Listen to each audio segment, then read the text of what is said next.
আমার ভাইয়েরা, বন্ধুরা, বাবারা, গভীর মনোযোগ অন্তরের কান লাগান বাজানো। আমার দয়াল কামলেওয়ালা নবীর পাগলেরা গো, এই মুহূর্তে আমার দয়াল কামলেওয়ালা নবীজির উপরে দুরুদ সালাম পাঠ করা হচ্ছে। দুরুদ সালাম পাঠ করা বাজান, এটা কোনো সাধারণ কোনো আমল নয়, সাধারণ কোনো কাজ নয়। আমার আল্লাহ পাক রব্বুল আলামিন নিজেই নামাজ পড়েন না, রোজা রাখে না, যাকাত দেই না, হজ করে না। আমার আল্লাহ পাক রব্বুল আলামিন কোনো কাজকর্ম করে না, কিন্তু বাজানো আমার আল্লাহ পাক রব্বুল আলামিন ডাক দিয়া গো দুনিয়ার বান্দা বান্দিরা রে, ও আমার দুনিয়ার বান্দা বান্দিরা, আমি আল্লাহ রব্বুল আলামিন নামাজ পড়ি না, রোজা রাখি না, হজ করি না, যাকাত দেই না, ডিলা কুলুব আসকান ফাকরি, আমার কোনো কিছুর দরকার নাই, কোনো কিছু আমি করি না, কিন্তু আমি আল্লাহ পাক রব্বুল আলামিন শুধু একটা কাজ করি। ওই কাজটা হইল আমার দয়াল কামলেওয়ালা নবীজির উপরে দুরুদ সালাম পাঠ করি। জবান করে কি বলবেন না সুবহানাল্লাহ? বাজানো আল্লাহ পাক রব্বুল আলামিন পবিত্র কুরআনুল কারীমের মধ্যে বলেন, বিসমিল্লাহির রহমানির রহিম, ইন্নাল্লাহা ওয়া মালাইকাতাহু ইউসাল্লুনা আলান নবী ইয়া আইয়ুহাল্লাযীনা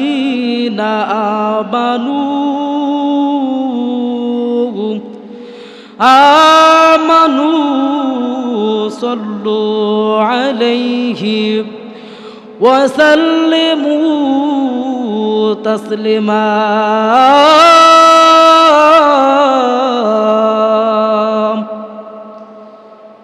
আল্লাহ রাব্বুল আলামিন বলেন, ইন্নাল্লাহা, নিশ্চয় আমি আল্লাহ এবং তার ফেরেশতাগণ নবীজির উপরে দুরুদ সালাম পাঠ করেন। জবান খুলে বলুন না সুবহানাল্লাহ।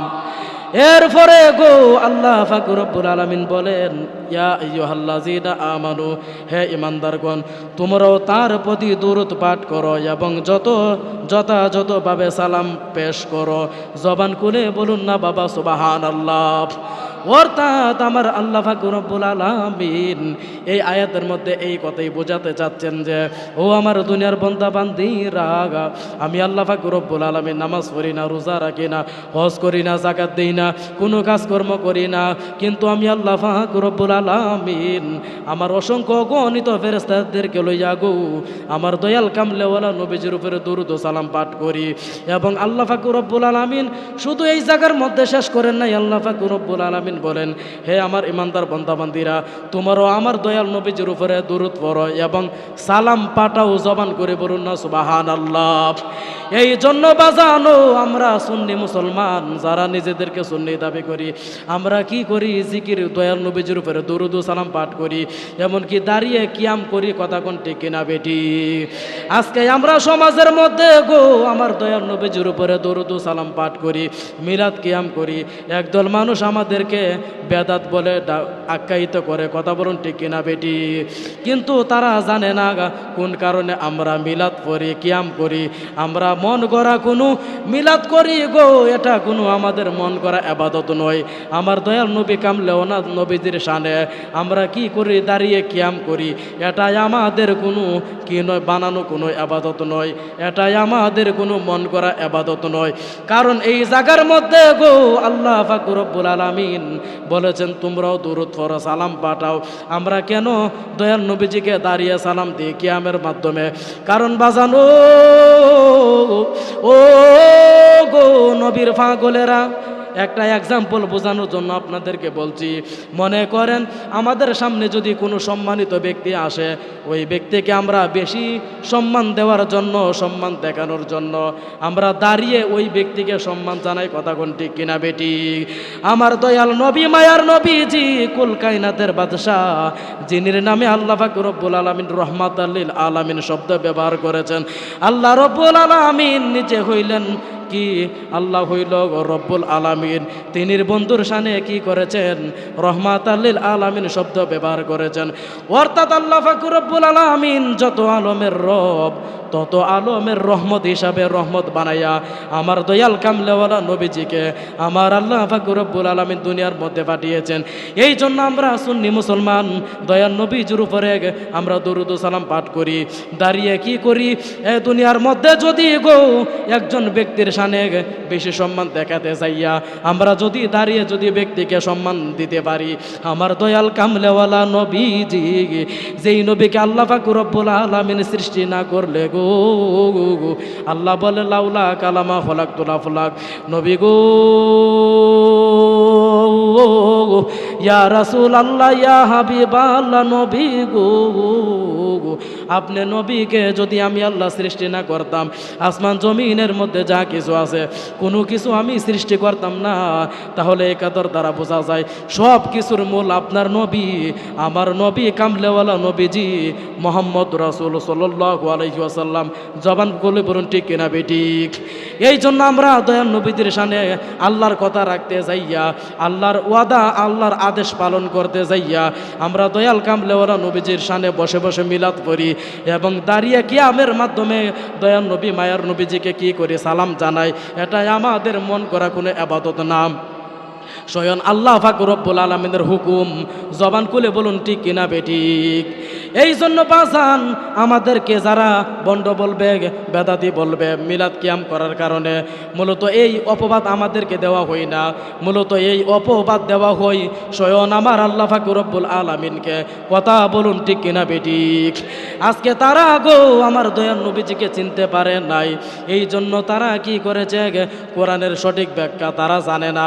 এই জন্য আমার দয়াল নবী মায়ার নবীজির শানে মিলাদ কিয়াম করলে আমাদেরকে বেদাতি বলে। তারা যদি গো আমার দয়াল নবীজিকে চিনত, তাহলে কখনো তারা আমার দয়াল নবী মায়ার নবীজির শানে মিলাদ কিয়াম করলে কখনো আমাদেরকে বেদাতি বলতো না। বরং জমানার বরং এলাকার প্রত্যেকটা গায়ে গায়ে গায়ে গায়ে, এলাকার প্রত্যেকটা গঞ্জে গঞ্জে, প্রত্যেকটা মসজিদের মধ্যে মিলাদ কিয়াম চালু থাকতো। জবান খুলে বলুন ঠিক কিনা বেঠিক? কারণ তারা আমার দয়াল নবীজিকে চিনতে পারে নাই, দয়াল নবীকে চিনছে গো মক্কার কি হাঁস মুরগি গরু ছাগল পশু পাখি যা রয়েছে সবাই আমার দয়াল নবীজিকে চিনছে। এমনকি মক্কার কাফের মুশরিক ইহুদি নাসারা যারা দলে দলে দিনের পরে দিনে আমার দয়াল নবীকে চিনে গো, তারা দলে দলে দয়াল নবীজির হাতে মুসলমান হয়ে জান্নাতি পিয়ালা সুদা পান করে তারা জান্নাতি হয়ে গেছে। কথা কোন ঠিক কিনা বেটি? এই জন্য তারা আমার দয়াল নবীকে চিনতে পারে নাই। দয়াল নবীকে যদি চিনত অবশ্যই তারা মিলাদ কিয়াম করতো। কথা বলেন ঠিক কিনা বেটি?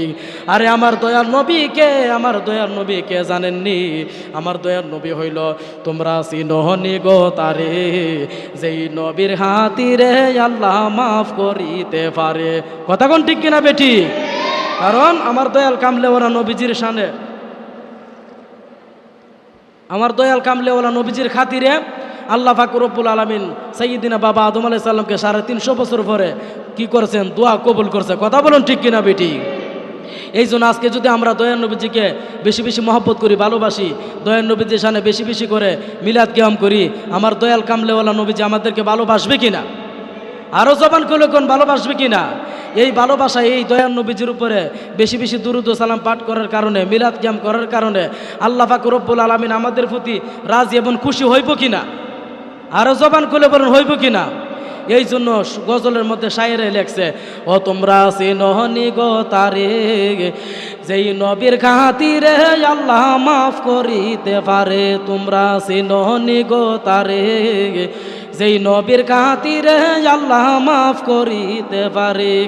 ওরে আল্লাহ নিজে দরুদ পড়ে যেই নবীর উপরে, কন্যা আল্লাহ নিজে দরুদ পড়ে যেই নবীর উপরে, যেই নবীর খাতিরে আল্লাহ মাফ করিতে পারে। তোমরা চিনহনি গো তারে, যেই নবীর খাতিরে আল্লাহ মাফ করিতে পারে। জবান খুলে বলুন সুবহানাল্লাহ।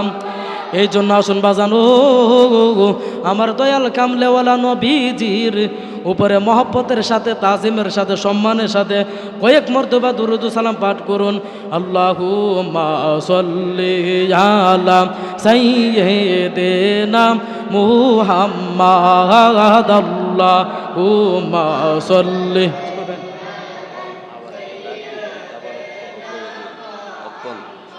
আদেনা বিয়ানা শাফিয়ানা মাওলানা মাদাল্লাহুম্মা সাল্লি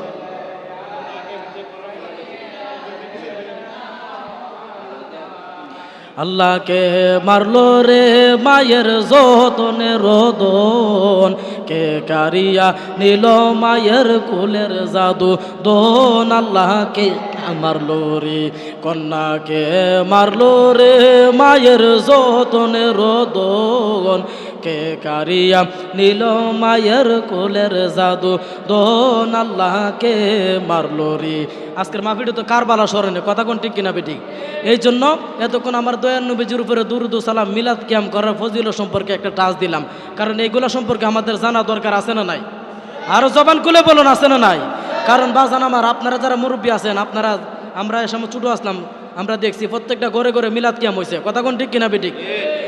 ওই সময় যেই সময় প্রত্যেকটা ঘরে ঘরে মিলাদ কিয়াম হয়েছে আমার দয়ার নবীজির শানে, প্রত্যেকটা ঘরে ঘরে রহমত এবং বরকতে ভরপুর ছিল, কথা বলুন ঠিক কিনা বেঠিক? আজকে মিলাদ কিয়াম উঠে গেছে, প্রত্যেক ঘরে ঘরে শান্তি রহমত বরকত উঠে গেছে, কথা বলুন ঠিক কিনা? কেন উঠে গেছে? স্ত্রী স্বামীর কথা শুনে না, সন্তান মা বাবার কথা শুনে না, সন্তান যারা ছোটো ছোটো মাসুম বাচ্চা, আমরা ছোটো ছোটো যখন ছিলাম 2 বছর 5 বছর 10 বছর যখন ছিলাম, আমরা মুরব্বীরা দেখলে আমরা যে ডরানি ডরাইছি, এই ডরটা কি এখন কেউ ডরাই না? কারণ ওই যে আল্লাহ বলেছেন যে ব্যক্তি আমার দয়ার নবীজির উপরে একবার দুরূদ সালাম পাঠ করবে, আল্লাহ তাআলা কি করবে? তার 10টি গুনাহ কেটে দিবে, তার আমলনামার মধ্যে 10টি নেক লিখে দিবে। শুধু তাই নয়, তার উপরে 10টি রহমত দান করবে, সুবহানাল্লাহ বলুন। আর আল্লাহ যখন রহমত দান করে তখনই তো ঘরের মধ্যে সুখ শান্তি নাজিল হই, কথা বলুন ঠিক কিনা? এই জন্য ঘরে ঘর থেকে মিলাদ কিয়াম দুরূদ শরীফ উঠে গেছে, এই জন্য আমাদের ঘরের মধ্যে দুরূদ নাই, মিলাদ কিয়াম নাই, এই জন্য রহমতও নাই, কথা বলুন ঠিক কিনা? এই জন্য রহমত বরকত পেতে হলে বেশি বেশি করে স্ত্রী সন্তানদেরকে নিয়ে, নাই নাতিদেরকে নিয়ে বেশি বেশি করে দয়ার নবীজির উপরে দুরূদ সালাম মিলাদ কিয়াম করবেন, দেখবেন খোদা কি কসম আপনার ঘরের মধ্যে আল্লাহর পক্ষ থেকে রহমত এবং বরকত কোথায় থেকে আসবে আপনি চিন্তাও করতে পারবেন না। জবান খুলে বলুন না সুবহানাল্লাহ।